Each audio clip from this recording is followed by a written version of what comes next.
ጸጋዬን የሚያሳስብ ትልቅ ነገር ምንድን ነው? አባይ የምድር ዓለም ሲሳይ የቅድመ ጠቢባን አዋይ አባይ የጥቁር ዘር ብስራት የኢትዮጵያ ደም የኩሽ እናት የዓለም ስልጣኔ ምስማክ ከጣና በር እስከ ካርናክ ሀቲተ ዛንታውን ከታሪክ ጋር እያማጠቀ በማቅረብ ሲጽፍም ያስደምማል።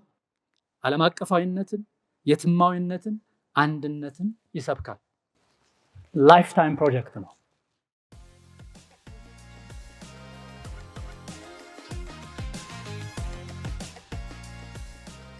የጸጋዬ ገብረመድኅን ግጥሞች ላይ በእንዲህ አይነት አጭር ጊዜ ብዙ ነገር መናገር ከባድ ነው።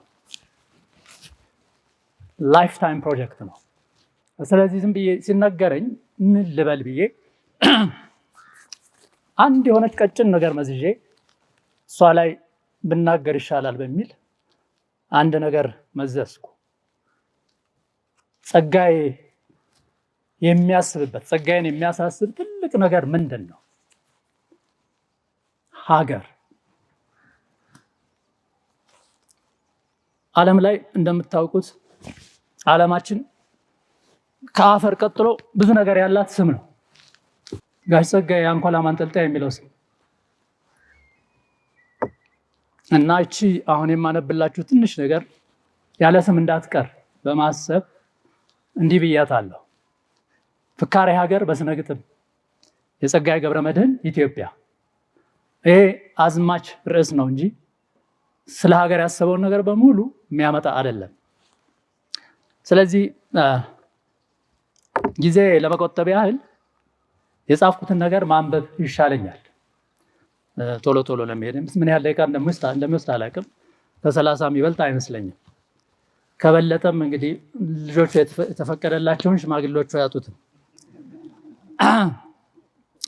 ስለ ጸጋዬ ገብረመድኅን ግጥሞች በሸንጎ ሀሳብ ለማቅረብ መሞከር ጸጋም መርገምም አለው።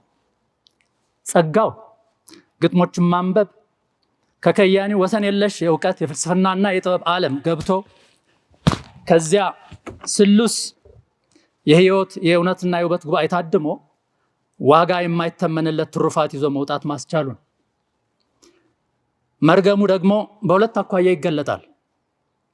በአንድ በኩል የገጣሚው የመናፍ ምጥቀት በፈጠረው የግጥሞች ውድድርና ስረ ብዙነት ምክንያት በእኔ ቢጤው የሥነ ጽሑፍ ተማሪ ብዕር ተቆፍሮ የሚወጣው ትርጓሜ ሀቲት አንዳንዴ እንደ ንፉግ ሴት እንጎቻ ስጋንም ነፍስንም የማያጠረቃ ሆኖ መገኘቱን ማለቴ የጥናት ሙከራ ውጤት ከገጣሚው ውብ ስራዎች ግዝፈት አንጻር የስኒ ውሃ ቢጤ ሆኖ ይቀራል። አባይን በጭልፋ እንደመሞከር ያለ ቁንጽልነት ሰውን ልቡ እንጂ ልብሱ ሲበልጠው ደግ እንዳይደለ ሁሉ ሂስም ተያዡን ስራ አዳብሮት የደበቀውን ገልጦለት ውበቱን ፀሐይ አስምቆለት በጥቅሉ በመጠበብ በልጦት ሲገኝ እንጂ ከእሱ በእጅጉ አንሶ ሲታይ ይሄ መርገም ነው። የጸጋዬ ግጥሞች የተውኔቶቹን ያህል በቅጡ ያልተጠኑትን በዚህ ምክንያት ይመስለኛል። በሌላ በኩል ያንንም ድዊ ቢጤ የሙከራ ውጤት ይዘው የጸጋዬን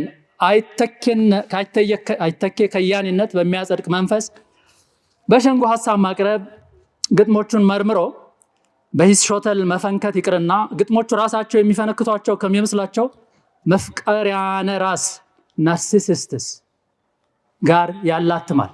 ይህን ያልኩበት ምክንያቱ የኋላ ልናገር እችላለሁ። ይህስ ሌላ መርገም አይደል? የሆነ ሆኖ በጸጋዬ ግጥሞች አንዳንድ ገጽታዎች ላይ ብቻ በጣም አጠቃላይና መጠነ ስትር አስተያየት ቀጥዬ አቀርባለሁ። ጸጋዬ ገብረመድኅን በኢትዮጵያ ስነ ጽሑፍ ታሪክ ከተሰጠው ሌላ ንባብ ከወለዳቸው ሁነኛ ገጣሚያን መካከል አንዱና ዋነኛው ነው። የአንባቢነቱ ዲካ በየግጥሞቹና በየጥናቶች ውስጥ በሚገኘው ፍልስፍናው ከመገለጡ በተጨማሪ ባረቀቀው የስነ ግጥም ንድፈ ሐሳቡ በግልጽ ይታያል። በእሳቱ አበባ ውስጥ ለፈጠራው መታገያ ለምናቡ መግሪያ ይሆን ዘንድ ምንጩን የዓለም ስነ ጽሑፍ ንድፈ ሐሳብ ያደረገ ድረገብ የስነ ግጥም ብያኔ ረስሶ ይነሳል። እንዲህም ይላል። በቃለ ውበቱ እና በቃለ ኃይሉ እንዲሁም በድቀቱ ስምረት ለአእምሮ ለልቡናና ለስሜት የሚጥምን ባለ ስልትና ባለ ድንጋጌ የቋንቋ አደራደር ሁሉ ስነ ግጥም ፖኤትሪ ይሉታል። በመግቢያው ውስጥ ገና ከመነሻው ያሰፈረው ይህ ብያኔ ተመርምረው ሲብራሩ የግጥምን ተፈጥሮና አበይት ባህሪያት እንዲሁም የጥበቡን ማለትም የስነ ግጥምን አሰራር የሚያስረዱ ድድር አገላለጾችን ይዟል። እያንዳንዳቸው ቢተነተኑ ቀልጠፍ ያለ መጽሐፍ የሚሞላ ሐሳብ ይወጣቸዋል። ከጥቅሱ መጨረሻ ተነስተን ወደ ኋላ ብንዘምት የሐሳቡ ጥልቅነት ይሰባልናልና እነሆ ጸጋዬ በቅጡ ለሚያውቃቸው የጥበብ ባለሟሎችም ሆነ ለራሱ ስነ ግጥም ሌላ ነገር ሳይሆን የቋንቋ አደራደር ነው። በሌላ አገላለጽ ስነ ግጥም ቋንቋ ነው፣ የቋንቋ አጠቃቀም ጥበብ ነው። ሌላ መከሰቻ የለውም። እዚህ የተጠቀሰው አደራደር የሚል ቃል ዝም ብሎ ቃል አይደለም። የግጥም መለያ የሆነውንና ብዙዎች መጽሐፍ ሙሉ ሀቲት የጻፉለትን የጠበቀ ቅጥምብር ፓተርን፣ የጠበቀ ምት ሪትም ያመላክታል። የቋንቋ አደራደር ሁሉ ግን ስነ ግጥም አይደለም። ልል ተፈጥሮ ቢኖረውም አደራደር በዝሩ ቋንቋም ውስጥ አለ እና የትኛው አደራደር ነው ግጥም አዋላጭ ስነ ግጥም የሚሆነው? አሁንም ወደ ኋላ ስንመለስ የዚህን ጥያቄ መልስ እናገኛለን። ያ የቋንቋ አደራደር ባለስልትና ባለድንጋጌ ሲሆን ብቻ ስነ ግጥም ይባላል። እርግጥ ነው ስነ ግጥም ልዩ ልዩ ስልት አለው። ይህም ራሱን የቻለ አነጋጋሪ ሐሳብ አሃድ ነው፣ ብዙም ተጽፎበታል። ስነ ግጥም ድንጋጌም አለው፣ የፈጠራውን ሂደት የሚገዛ አንዳች ስርዓት። እንደየቋንቋና ባህሉ ቢለያይም የዘመናት ቅብብሎች ያደደረው ሳይጻፍ እንኳ የየቋንቋው ተናጋሪዎች የሚያውቁት ከያንያኑ ደግሞ ሲፈጥሩ የሚከተሉት ድንጋጌ አለው ግጥም። ይህም ብቻ አይበቃም። ወደ ኋላ ስንቀጥል የሚመዘዝ ሌላ መስፈርት እናገኛለን። ባለስልትና ባለድንጋጌ የቋንቋ አደራደር ሁሉ በእውኑ ስነ ግጥም ለመባል ለአእምሮ ለልቡናና ለስሜት የሚጥም መሆን ይጠበቅበታል።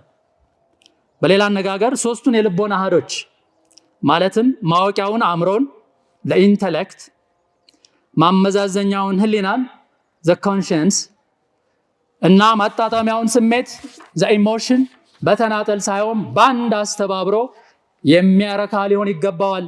እነዚህን አስተባብሮ የሚገዛ አቅም የሌለው የጥበብ ስነ ግጥም መሆን አይቻለው። ለመሆኑስ እነዚህን አስተባብሮ የሚያረካና የሚዳኘው በምኑ ነው? መልሱ ከብያኔው መነሻ ላይ አለ። ሶስቱን የልቦና አሃዶች አስተባብሮ የሚያረካው በቃለ ውበቱ፣ በቃለ ኃይሉ እንዲሁም በድቀቱ ስምረት ነው።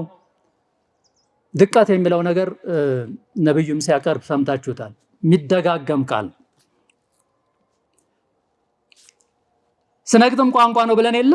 አዎ። የግጥም ደቃቁ ትርጉም አዘል አሃዱ ቃል ነው። የሚጸነስ በቃል ነው። ቃል ከሌለ ግጥም የለም። በብያኔው መጀመሪያ መምጣቱም ለአጽንኦት ነው። ቃል ሕይወት ነው። ቃል እውነት ነው። ቃል ውበት ነው። ቃል ኃይል ነው እንዲል ገጣሚው ራሱ። ቃል ውበት በቃል የሚበጀ ግጥም ለዛ ነው። ቃል ኃይል ደግሞ አሁንም በቃላት በቋንቋ የሚፈጠር የሐሳብ ድድርና መሆኑ ነው። ውበቱም ኃይሉም በግጥሙ ስግው የሚሆኑበት ብቸኛ መከሰቻ ቋንቋ ነውና ነው ቃለ ውበት ቃለ ኃይል መባላቸው። ቅድምናው ለቃለ ውበት መሰጠቱ ግን ልብ ይሏል። ቃለ ኃይል በፍልስፍናም ውስጥ በሳይንሳዊ ሀቲትም ውስጥ አለ። ግጥም የሚለየው በቃለ ውበቱ ነው። የሚያጠምደን አስቀድሞ በለዛው ነው። እርግጥ በውህደት ስለሚከሰቱ ስለሚጎለማመሱ ሁለቱን ለይቶ ማየት ይከብድ ይሆናል። ሆኖም ውበት የግጥምን ፍጣሮትና ህልውና አይነተኛ መለያ መሆኑን ማጤን ያሻል። ብያኔው በዚህም ላይ የሚያክለው ነገር አለ። የድቀቱ ስምረት የልቦና አሃዶችን የመቆጣጠሪያ የግጥም ተጨማሪ አቅም ሆኗል። የድቀት ስምረት የቃለ ውበቱና የቃለ ኃይሉ የረቀቀ ሁባሬ ሃርመኒ የሚፈጥረው እሳቤ መገለጫ መሆኑ ነው። የግጥም ለዛና ኃይል ከአላባውያኑ ሁባሬ መፈጠሩን ያህል የሰውን ልቡና የመግዣ አቅሙም ከውበቱና ከኃይሉ ሁባሬ መስረጹን ያስገነዝበናል። በጥቅሉ ለጸጋዬ የስነ ግጥም ተፈጥሮ ይሄ ነው። ይህን ንድፈ ሐሳብ መሰረት አድርገው ነው የተነሳው። ስነ ግጥምን ሲመረምሩና ስለ ሁለንተናው ሲጽፉ የኖሩ ገጣሚያን ሀያሲያንና ንድፈ ሐሳብ ቀማሪዎች ሐሳብ ከዚህ ብያኔ አድማስ አይወጣም ማለት እንችላለን። የጸጋዬ ገጣሚነት በዚህ የስነ ግጥም አስተሳሰብ ማሳ ላይ የበቀለ ይመስለኛል። ሲያደርግ የኖረው ይህኑ ነውና በቋንቋ ሲፈጥር የኖረው በውበቱና በኃይሉ እንዲሁም በሁባሬው ስምረት ለአእምሮ ለህሊናና ለስሜት የሚጥም ባለስልትና ባለድንጋጌ መናፍሬ ነውና እንዲያውም በብያኔው ከገለጸውም ከፍ ያለ ውበትና ኃይል ያለው በልዩ ልዩ ስልትና ነባሩንም በተወሰነ ደረጃ ባሻሻለ ስረወጥ ድንጋጌ የተከየነ የምናፍሬ ሲሰጠን ኖሯል ጸጋዬ ገብረመድኅን። ጸጋዬ ስለ ግጥም ተፈጥሮ ብቻ ሳይሆን ስለ ገጣሚውም ተሰጥኦና ግዳጅ የሚለን ብዙ አለ። አንዱን ብቻ ልጥቀስ። እንዲህ ይላል። ያም ሆኖ በሌላ መልኳ ስነ ግጥም ህይወትን ተቻችሎም ሆነ አተኩሮ ለመዝለቅ ሲባል ህሊናን በህሊና የመፈተን ውጤት ስትሆን አንዳንዴም ከብቸኝነት ህልውናችን ውስጥ ብቻ የምትደመጥ ሙዚቃዊ ፊደል ናትና የኑሮን ውትብትብ ጠልቀን ሰርስረን ገብተን አገኘን የምንለውን ፍሬ ሐሳብ መንጥቀን አውጥተን በአደባባይ ስንገልጥ ቃልን በውበት በድቀትና በአክብሮት እንዲንጸባረቅ ካደረግነው የየፈንታችንን ጸንሰን አሳልፈነዋልና ቃልን ገደፍ ካንባልም ቃል ኃይል ነውና፣ ቃል ውበት ነውና፣ ቃል እውነት ነውና፣ ቃል ህይወት ነውና አስቀድሞ ቃል ነበረ፣ ቃልም በእግዚአብሔር ዘንድ ነበረ፣ ያም ቃል እግዚአብሔር ነበረ እንዲል የሱ ጥቅስ ነው እስካሁን የተናገርኩት። በጸጋዬ እምነት ገጣሚነት ባለተሰጥኦነት ነው። የባለግዳጅ ተሰጥኦ ባለቤት መሆን። አስቀድሞም የተሰጥኦ ግዳጅ የሚል ሐረግ ይጠቅሳል። ገጣሚነት ከሰጥኦ ውጪ አይታሰብም። የተሰጥኦ ግዳጅ ምንድነው? ዝብርቅርቋን ህይወት ውትብትቡን ኑሮ በጥልቀት መመልከት መመርመርና በተገኘው የሐሳብ ድር ቅጥምብር ያለው አንዳች ቅርጽ በቋንቋ ፈጥሮ በአደባባይ መግለጥ ነው። በአደባባይ አንደርላይን ዘስ በአደባባይ መግለጥ ነው። አዎ በአደባባይ የማጀት የዝግ ዓለም ገጣሚነት የለም እንደማለት። እዚህ ጋር ለቃል የሰጠውን ቦታ ልብ ማለት ይገባል። ደጋግሞ ጠቅሶት እንዲያውም በመካያው በመጽሐፍ ቅዱሳዊ ቃል ይቋጨዋል። ይሄ ዝም ብሎ ውል አልቦ በአጋጣሚ የተደረገ አይመስለኝም። ቤተ ክህንንና ቤተ ኪንን የሚያሰናኝ ከንባብ የተገኘ ሳቦት መጠቆሚያ እንጂ። አዎ ነገረ መለኮትን የመረመሩ የሥነ ጽሑፍ ተማሪዎች በተደጋጋሚ እንደሚጠቅሱት አንድ አባባል አለ እንዲህ የሚል፣ እግዚአብሔር የማይሞት ሰው ነው፣ ሰው ደግሞ ሟች አምላክ። God is immortal man while man is mortal God የሚባለው አባባል ባለመታደል ልብ አንለውምና አንሰራበትም እንጂ ሰዎች ገደብ ያለውም ቢሆን የአምላክነት የፈጣሪነት ስልጣን ተሰጥቶናል። በተለይ ከያኒ እጅጉን ደግሞ ገጣሚ ቃልን በጥበብ ስግው የሚያደርግ ባለተሰጥኦ ነውና ትምህርታዊ የፈጣሪነት ማዕረግ አለው እንደማለት ነው። እውነተኛው ባለተሰጥኦ ገጣሚ ግን ፈጣሪነቱ ግጥም በመከየን ብቻ ሳይሆን የአምላክን ግብር ወርሶ በህሊና ጉባኤ ደጅ በሚዛናዊ ፍርድ አምባ በመገኘት ይገለጻል ብሎ ለማጠቃለል የተጨመረ መቋጫ ነው። ጸጋዬ ይህን ሆኖ አልፏልና ጸጋዬ እንደዚህ ሊረዱት የሚገባ የሚያወያይ የሐሳብ አጸድ በእሳት ወያባ መግቢያ ደጅ አጽድቆልን ከጥላው እንድንፈረጅ ግጥሞች ወደሚገኙበት እልፍኝ ይመራናል። የግጥሞቹ እልፍኝ ተጠንተው ይቅርና በቀላሉ ተጎብኝተው የማያልቁ ፍሬያተ ምናብ ይዟል። በጥቅሉ ብቻ እንጎብኛቸው። የጸጋዬ ግጥሞች አይነተ ብዙ ብርቱ ጉዳዮችን ያነሳሉ። አንዳንድ ገጣሚያን ደቃቋን ሰብአዊ ጉዳይ አንስተው የተዋጣለት ግጥም መጻፍ ይቻላቸዋል፣ እንደ ሰይፉ መታፈሪያ። ጸጋዬ ግን ከፍ ያለ ሰብአዊ ፋይዳ ያላቸውን ትልልቅ ሀገራዊ ጉዳዮች የግጥሞቹ መነሻም የይዘታቸው ድርሻም በማድረግ ተለይቶ ይታወቃል። የሀገር ጉዳይ ይገደዋል። አብዛኛዎቹ ግጥሞቹ ታሪካዊ ክስተቶችን፣ ታሪካዊ ሰብዕናዎችን እና መካናተ ታሪክን ይቁታሉ። ለአብነት መተማን በህልም፣ ዋ ያች አድዋ፣ ረሃብ ስንት ቀን ይፈጃል፣ ሰቆቃው ጴጥሮስ፣ ዶጋሊ፣ ማይጨው፣ አዘቦን ዳግም አየኋት፣ የቴዎድሮስ ስንብት ከመቅደላ የሚሉትን መጥቀስ ይቻላል። እንደ አባይና ይድረስ ለወንድሜ ለማላውቅህ ያሉ የሀገርን ምንነትና የሀገራዊ ማንነትን ናሽናል አይደንቲቲ ብርቱ ጉዳዮች የሚያንቀራብጡ ግጥሞችም አሉት። ከታሪካዊ ፋይዳቸው ሌላ ሰው የሚደነቅበትን ልዩ ልዩ ተፈጥሯዊና ሰው ሰራሽ መስህብ ለመግለጥ የመረጣቸው ከተሞችና የታወቁ መካናትም በግጥሞቹ አሉ። አንኮበር፣ ምነው አምቦ፣ ሊማ ሊሞ፣ ከፋ፣ ሐረር፣ ድሬዳዋ፣ አስመራ፣ አይመርካቶ ለዚህ ምሳሌ ይሆናል። እነዚህ መልክዓ ምድራዊ ግጥሞች ቶፖግራፊካል ፖኤምስ ልንላቸው እንችላለን። አንዳንድ የሥነ ጽሑፍ አጥኚዎች እንደዚህ አይነት ግጥሞች በርከት ብለው ስለሚያገኟቸው ጸጋዬ ፓስተራል ገጣሚ ነው የሚል ደምዳሜ አስተያየት ሲያቀርቡ አጋጥሞኛል።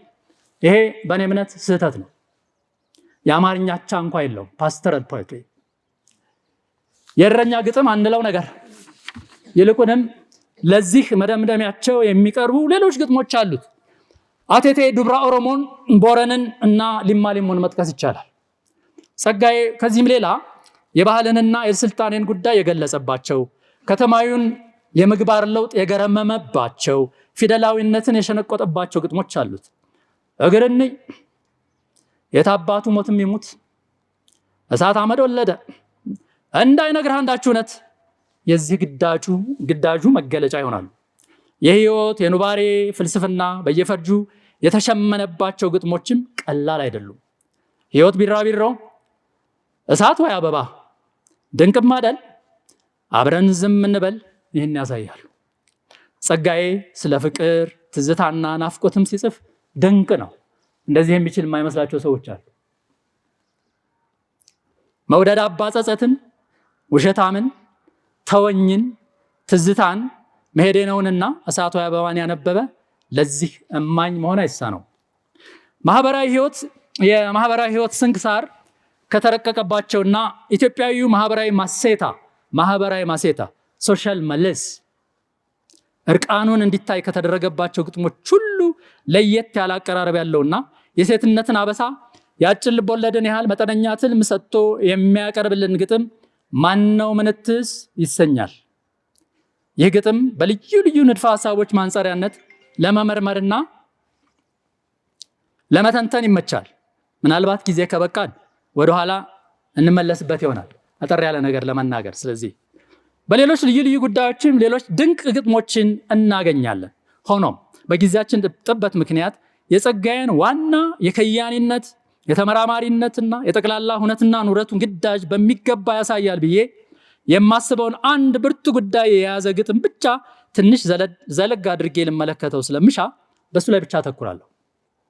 ይህ ጉዳይ ሀገር የሚሰኘው እሳቤ አፈጣጠር፣ ምንነትና ታሪክ በትዕምርት ሜታፎሪክሊ የተረቀቀበት የጸጋዬ በረከት ነው። ይህን ጉዳይ የያዘው ድንቅ ግጥም አባይ ይሰኛል። ግጥሙ የሀገርን አፈጣጠርና ምንነት በረቀቀ መንገድ ስለሚያቀርብም ለሐሳቤ መታገያ ይሆን ዘንድ አስቀድሜ ንድፈ ሐሳቡ ስለ ሀገር ዘኔሽን ምንነትና አፈጣጠር ምን እንደሚል፣ በተለይ ደግሞ ሀገርን እናት እያሉ በሴት ጾታ መሰየም እንዴትና ለምን ዓላማ እንደተጀመረ ባጭሩ ልግለጽ። ስለ ሀገር ምንነትና አፈጣጠር ከጥንት ጀምሮ የቀረቡ ሐሳቦች ቆይቶም የተቀመሩ ንድፈ ሐሳቦች አሉ። የሩቁን እንተውና በ20ኛው ክፍለ ዘመን የቀረቡትን ብናይ አስቀድመን ዕውቁን ቤኔዲክት አንደርሰንን እናገኛለን። አንደርሰን ሀገርን ጥቅስ ውስጥ በተፈጥሮ ውሱንና ወዲያውም ሉዓላዊ ተደርጎ የሚታሰብ ምናባዊ የፖለቲካዊ ማህበር ነው an imagined political community and imagined as both inherently limited and sovereign ብሎ ይበይነዋል። ምናባዊ ነው የሚባለው ሀገር ምናባዊ ነው የሚባለው ሀገር የሚሰኘው ተቋም ውስጥ የሚገኙት አባላት ሁሉም እርስ በርስ ላይተዋወቁ ስለሚችሉና አንድ ነን ወይም የአንድ ሀገር ሰው ነን የሚል አቋም የሚኖራቸው ትውቁን ሐሳባዊ አድርገው ስለሚሆን ዳር ላይ ያለውን ወይጦ እሱ የጻፈበት ድረስ ለወንድሜ ለማላውቅህ ዳር ላይ ያደረጋቸው ሀገር አይደለም። ዳር ባይዘወይ ዳርነቱ የክበቡ ነው። ሀገር ብዙዎችን ያስወጣል። ሶሻል ኮንስትራክት እና እሱን ነው ኋላ ላይ የምንመጣበት። ስለሚችሉና አንድ ነን የአንድ ሀገር ሰው ነን የሚል አቋም የሚኖራቸው ትውቁን ሐሳባዊ አድርገው ስለሚሆን ነው። ውሱን ማህበር የተባለውም ደግሞ የነሱ ያልሆነ ሌላ ማህበር የሚያዋስነው የታወቀ ድንበር ስላለው ዘሎ ሌላ ሰው ሀገር መግባት ስለማይቻል the concept of the nation እንደሱ ነው። ሉዓላዊነቱ ከሌሎች ፖለቲካዊ ማህበራት የተለየነን ይህንንም የሚዳፈር ማንም የለም ከሚል እምነት ይሰርጻል።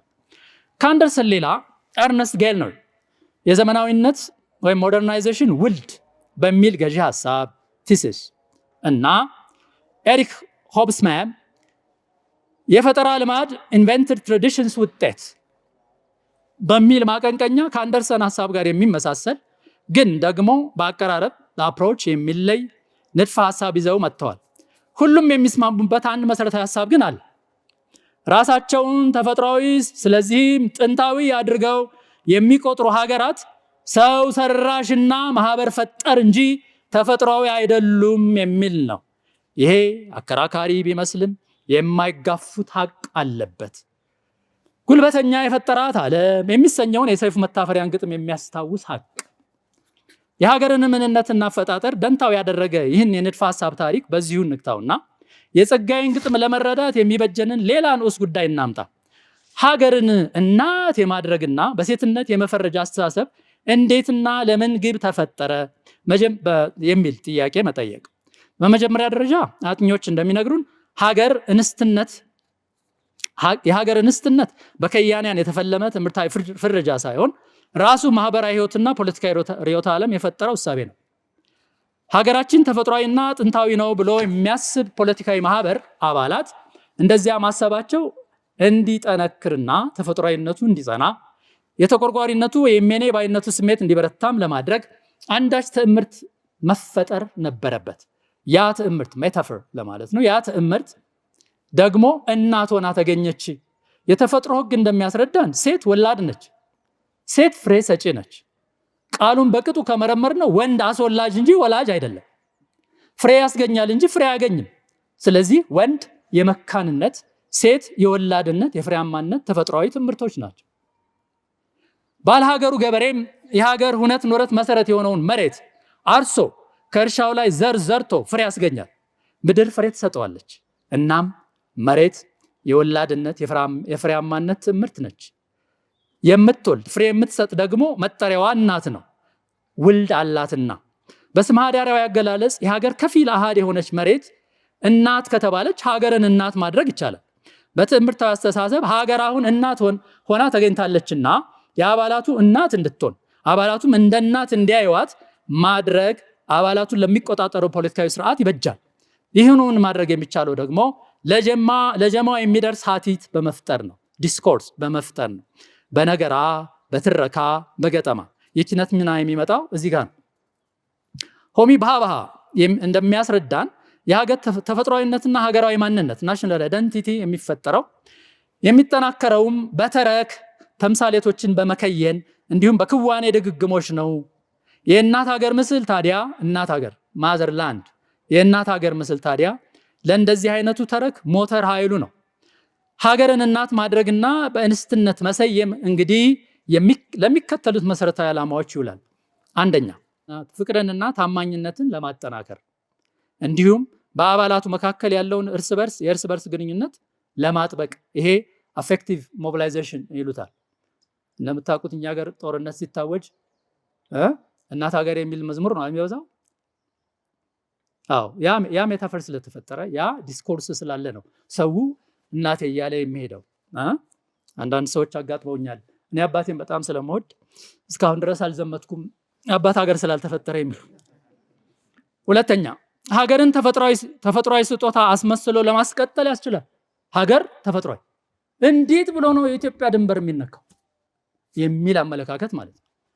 ምናልባት ከእናንተ መካከል ኮስተር የምትሉ ትኖሩ ትችላላችሁ።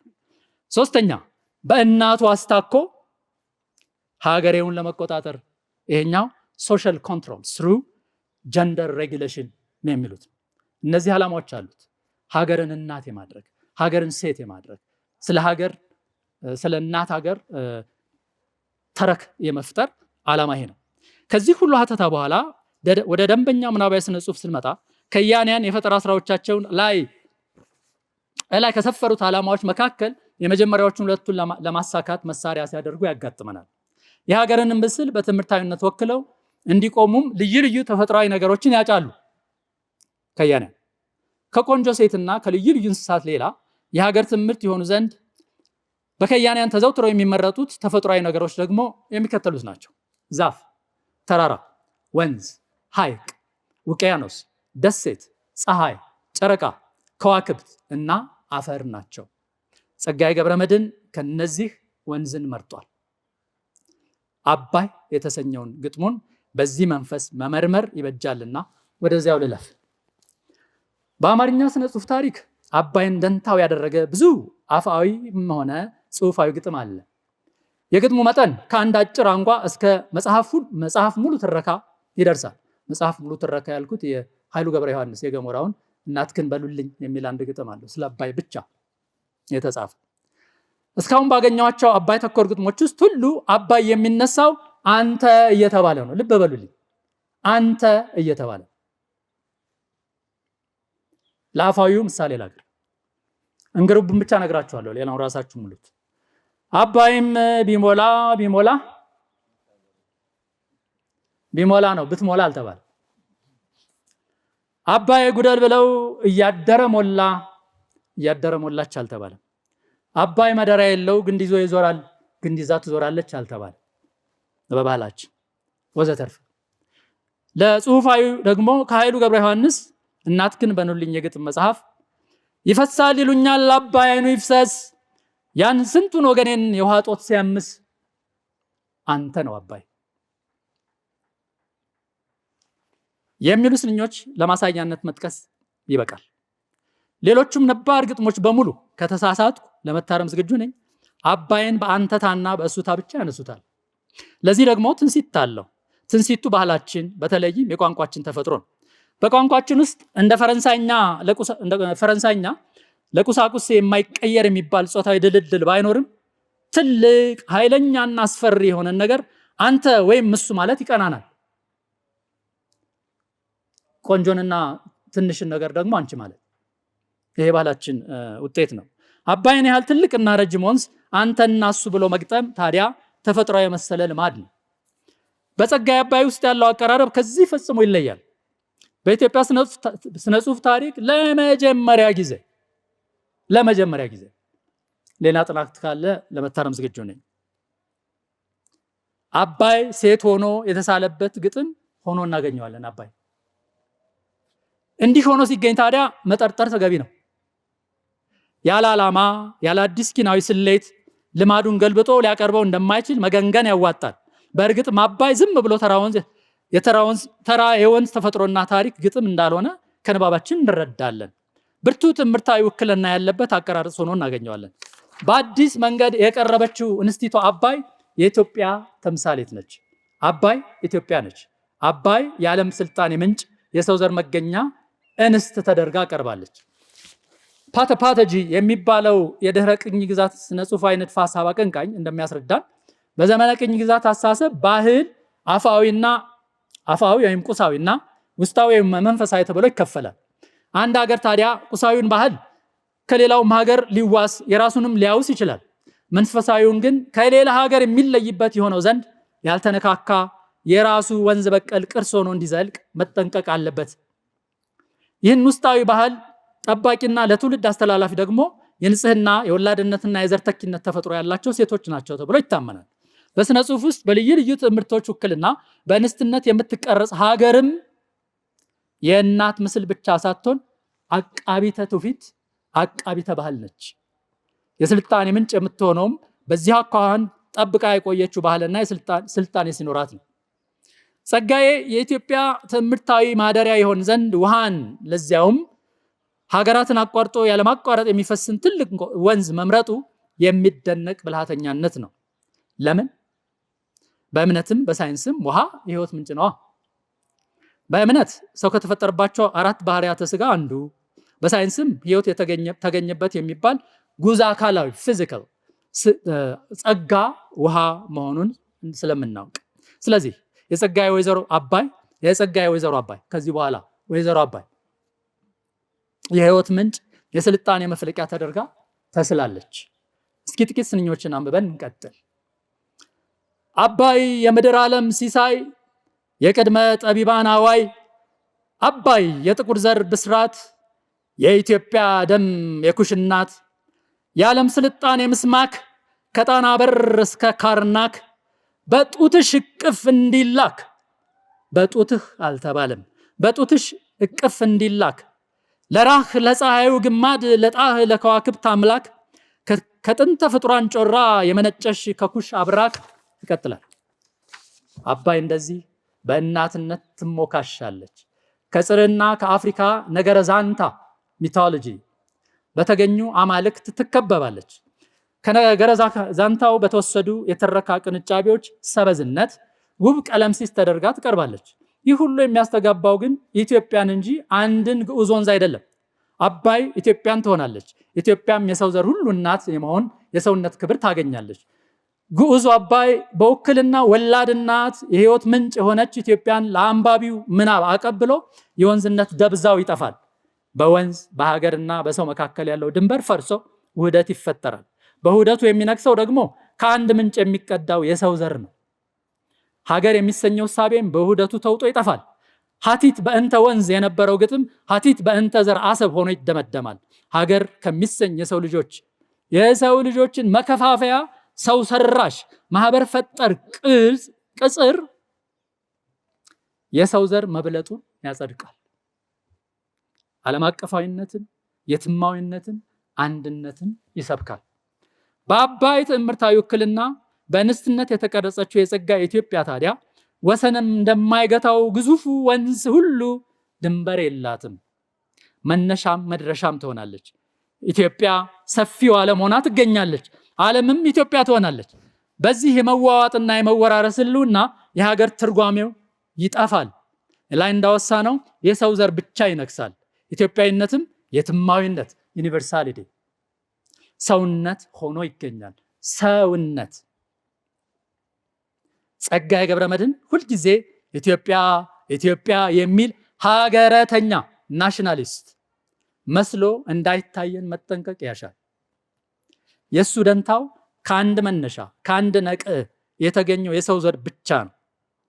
አንድ የነገረ ከርሰ ምድር ባለሙያ ጂኦሎጂስት ምድርን በጥንቃቄ ቆፍሮ ቅሪታ አካልን ሰብስቦ ዘርአ ሰብእ መገኛ የት እንደሆነ እንደሚያሳየው ሁሉ እኔም የቋንቋን አዘቅት ቆፍሬ ስሮ ቃሉን መርምሬ የሰው ልጅ ቋንቋና ባህል መገኛ የቱ እንደሆነ አሳያለሁ ባይ ነው ጸጋዬ።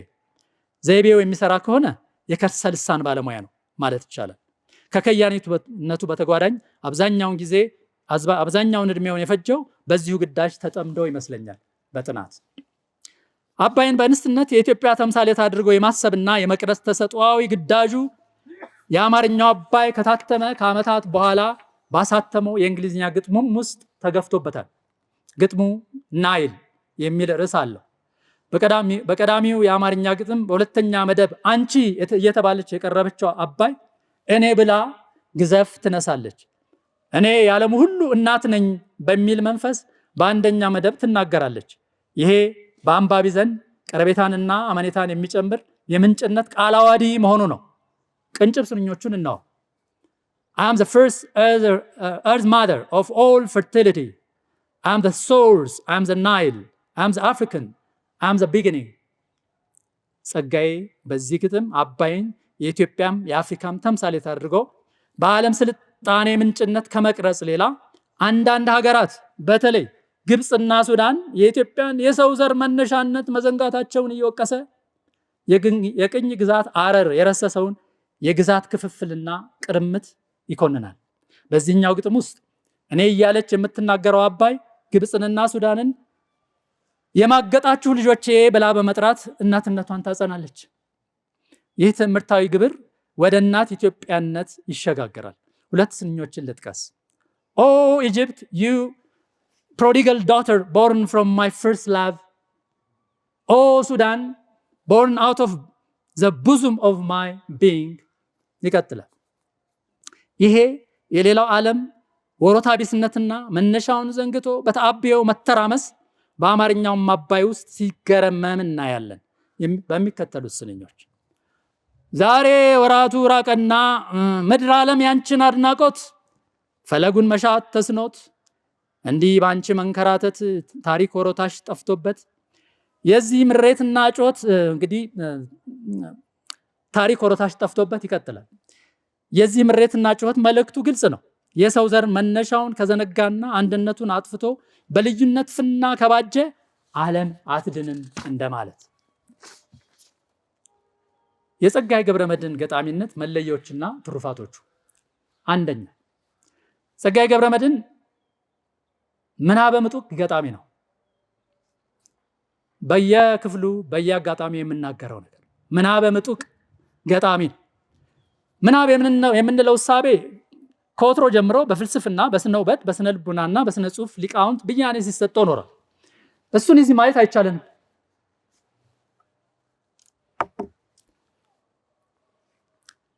የስነ ጽሁፋዊውን ምናብ ሊትራሪ ኢማጂኔሽን ምንነት ብቻ እናንሳ። ምናብ ከአእምሯችን ሁለት ተግባራት የአንዱ መጠሪያ ነው። አንደኛው ሀልዮታ የአእምሮ ክፍል ኢንተሌክቹዋል ፋክልቲ ይሰኛል። ይሄ አእምሯችን በስጋዊ የስሜት ሕዋሳታችን መሳሪያነት ከአፋዊው ዓለም ጋር በሚኖረው ተራክቦ ስለዚህ ዓለም አንዳች ግንዛቤ የሚያስገኝበት ክፍል ነው። ሁለተኛው ምናባዊ አእምሮ ክፍል ኢማጂኔቲቭ ፋክልቲ ይባላል። ይህኛው ደግሞ በሀልዮታዊ አእምሮ ክፍል በተገኘ እውቀት ላይ ተመስርቶ በሕዋሳተ ልቡና መሳሪያነት አንዳች የቢሆን ዓለም የሚረቀቅበት የአእምሮ ክፍል ነው። ከያንያን የሚፈጥሩት ሁለተኛው የአእምሮ መስተጋብር እጅግ ንቁ ሆኖ በሚሰራበት ጊዜ ነው። የተሰጥኦ መገለጫም ነው። ጸጋዬም ራሱ የምናብ አቅምን ተሰጥኦነት ያጸድቃል። በሚከተሉት ስንኞች ከእሳተ ወይ አበባ የተወሰዱ ያው እንደኔና እንዳንቺው የውበት አይኑን የታወረ እግረ ህሊናው የከረረ ባህር ሐሳቡን ያልታደለ የውበት አይኑ የሰለለ ሰማይ ጨለማ ነው እንጂ አበባ እኮ አይደለም አለ ያልታደለ። ጨለማውን ሰማይ አበባ ነው ማለት መታደል። እሱ የምናብ አቅም ነው፣ በተሰጥኦ ይመጣ። እኔ ቅድም ነባ ሲያቀርብ አፄ ኃይለ ሥላሴ የተነገሩት ነገር ሲቆነጥጠኝ ነበር። የታየኸው ያሉት እሳቸው በአይነ ስጋቸው ብቻ ስለሚያዩ ጸጋዬ አይነ ልቡና የሚባል ነገር አለ። የብዙዎቻችንን አይነ ልቡና ሁሉ ነጥቆ የተቸረው ገጣሚ ነው። እኔ ከጸጋዬን በሆን ኖሮ አላደርገው ይሆናል። ለአፄ ኃይለ ሥላሴ መልሰው መልስ ነበር። እንኳን በምናብ የሚፈጠር ነገርና ሂስትሪ ራሱ ኢዝ ፊክሽን እና እርሶ ህይወቴና ኢትዮጵያ እርምጃን የጻፉት አይተውት ነው እላቸው ነበር፣ ጥያቄ ስለሚያስነሳ። በዚህ ረገድ ጸጋዬ ገብረመድኅን አብዝቶ የተቸረና ራሱን ከማይደረስበት አምባ ላይ የሰቀለ ገጣሚ ይመስለኛል። በምናብ ምጥቀት ከማይደረስበት አምባ ላይ የሰቀለ። ሁለተኛው ጸጋዬ የቃላት ባለጸጋና የቋንቋ ሊቅ ነው። ይህን አሌ ማለት የሚቻል አይመስለኝም። ብዙዎቻችንን ቋንቋ ይጸንብናል። በዚህ ሳቢያ አንዳንዶች ግጥሞቹን ሲያጣጥሩ ይሰማሉ። እዚህ ጋር አንድ ገራገር ነገር ልናገር። ጸጋዬ በአማርኛ የገጠመው በአማርኛ ነው።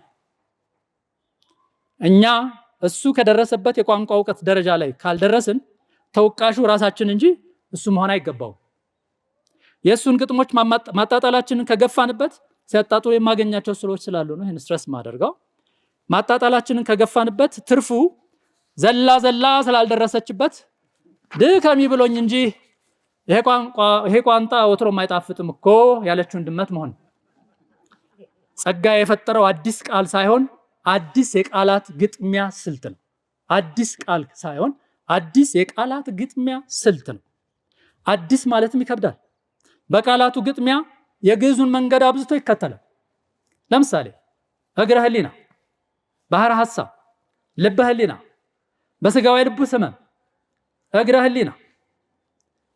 ህሊና ደግሞ የምን አባቱ እግር ነው ያለው እምንል ያው እሱ እንዳለው እግረ ህሊናችን የሰለለ ሰዎች። በዚያም ላይ ለምናቡ ምጥቀት ምስክር የሚሆኑ ልዩ ዘይቤዎችን አንዱን ግጥሙን ብቻ በአንድ መጽሐፍ መጨረስ አይቻልም። ሰዎች እዛም እዚህም መዳከሩን የተውኩት ለሱ ነው። ሀገር የሚለውን ነገር ይዤ የመጣሁት በዚያም ላይ ለምናቡ ምጥቀት ምስክር የሚሆኑ ልዩ ዘይቤዎችን አዘውትሮ በመፍጠር ይገለገላል። በዘይቤ ቋንቋውን የሚያጸንብን ይሄ ነው፣ የቃላት ግጥሚያ ዘይቤ። እሱ ደግሞ የምናብ ውጤት ነው። የምናብ ውጤት የሆነ ነገር በትክክል ለመረዳት ምናብ ያስፈልጋል።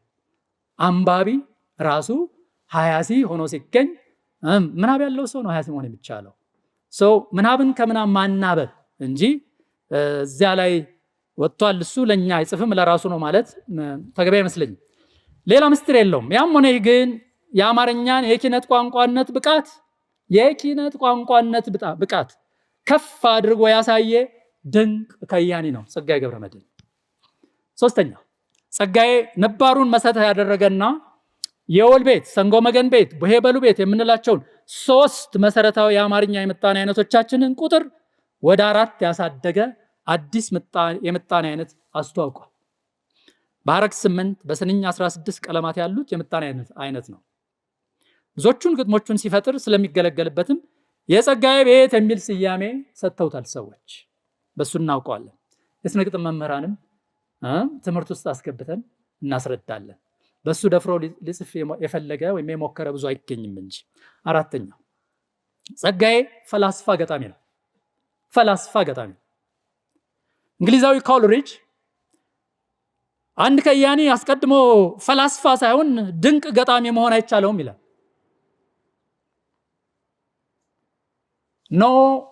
there is no great poet on earth without first being a great philosopher ነው የሚለው ኮልሪጅ።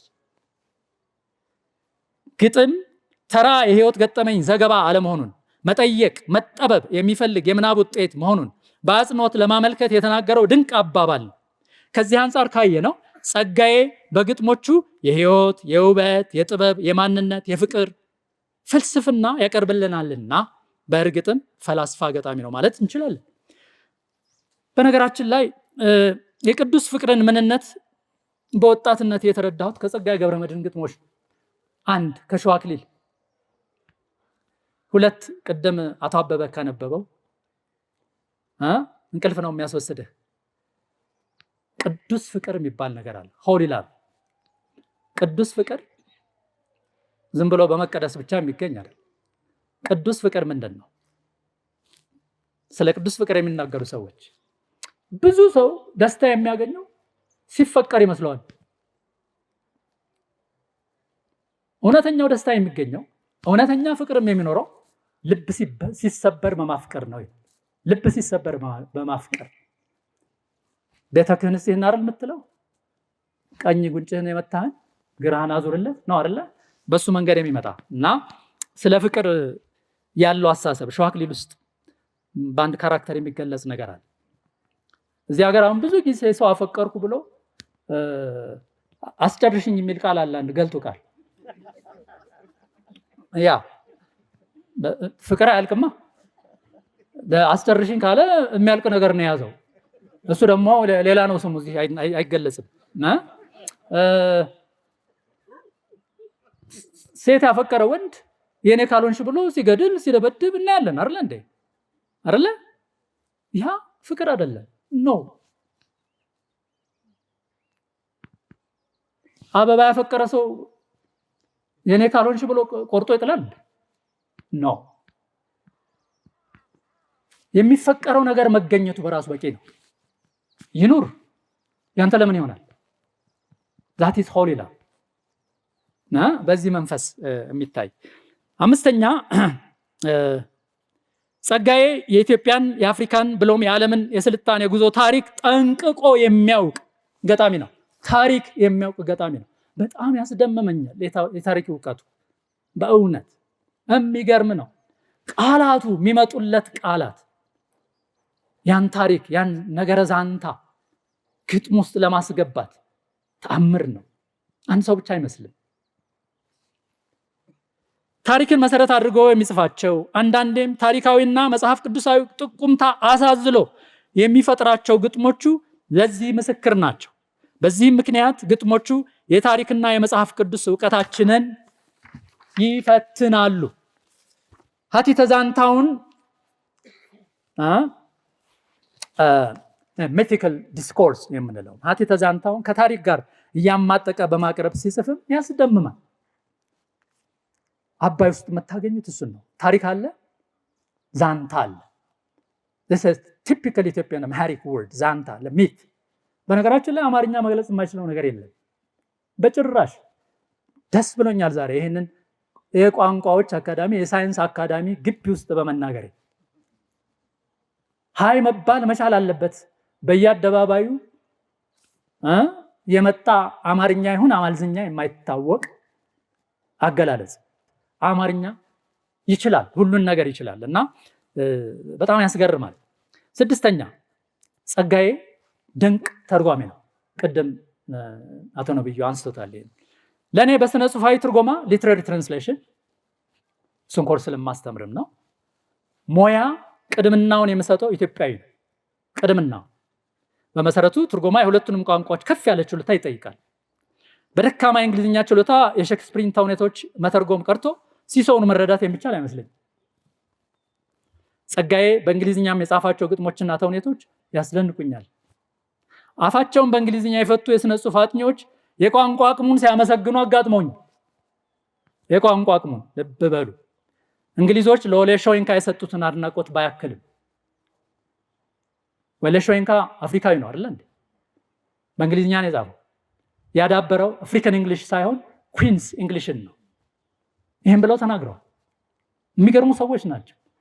በየዘመናቱ ጠብ ጠብ የሚደረጉ አንዳንድ ሰዎች ጸጋዬ አንዱ ነው እና ድንቅ ችሎታ ያለው ሰው ነው። ስለዚህ ጸጋዬ ውለታ የዋለው ልብ አድርጉ፣ ውለታ የዋለው ለአማርኛ ብቻ ሳይሆን ለእንግሊዝኛም ጭምር ነው። ለምን ስትሉ ሌላ ጊዜ እንነጋገራለን። እንግዲህ ዘመን ሁሉ የየራሱ ጀግኖች አሉት። የአንዱ ዘመን ጀግኖች ከቀዳሚው ወይም ከተከታዩ ዘመን ጀግኖች ቢበልጡብን መብታችን ነው፣ ምርጫው የግላችን ስለሆነ። ጸጋዬ ለእኔ በየትውልዱ ከክብር መንበር ሳይወርድ የዘለቀ ከያኔ ነው። እኛ ግን አላወቅንበትም፣ አላወቅንለትምም። ማወቅ ማለት ስሙን መጥራትና ማሞገስ አይደለም። ለሼክስፒር የተደረገውን ያህል እንኳን ባይሆን ስራዎቹን ትሩፋት ለተተኪዎቻችን በቅጡ ማድረስ ከተቻለም ወራሲያነ ብዕር ማፍራት ነው። እሱ በሚደንቅ ትጋት ሰርቶ አልፏል። ቀረኝ የሚለው ነገር ያለ አይመስለኝም። ለራሱ ግን አልኖረ ይሆን እንዴ? ለራሱ አልኖረ ይሆን? ስለሱ ሳስብ እሱን ባሰብኩ ቁጥር ሮሮ የምትሰኘዋ ግጥሙ ትታወሰኛለች። የማይሰማ ወጭት ጥጄ እፍ ስል የከሰመ ፍል የማይድን በሽታ ሳክም የሰው ከክ ስዘመዝም በሰው ቁስል መቁሰል በቀር እኔ ለኔ ኖሬ አላውቅም። ራሱ በሰጠን ሌላ ግጥሙ ሴማ ተጽናንተን እንጨርስ። የቃለ ልሳን ቅመሙ የባለ ቅኔ ቀለሙ ነጠበ እንጂ ፈሰሰ አንበል ቢዘነበል እንኳ ደሙ ሰከነ እንጂ ከሰለ አንበል ቢከሰከስ እንኳን አጽሙ። ድንቅ ገጣሚ ጸጋዬ ገብረመድኅን። ለኔ ቢጤ የስነ ጽሁፍ አፍቃሪያን አክሊለ ጽጌ ጸጋዬ ነፍስ ይማር። ስለ ትዕግስታቸው አመሰግናለሁ።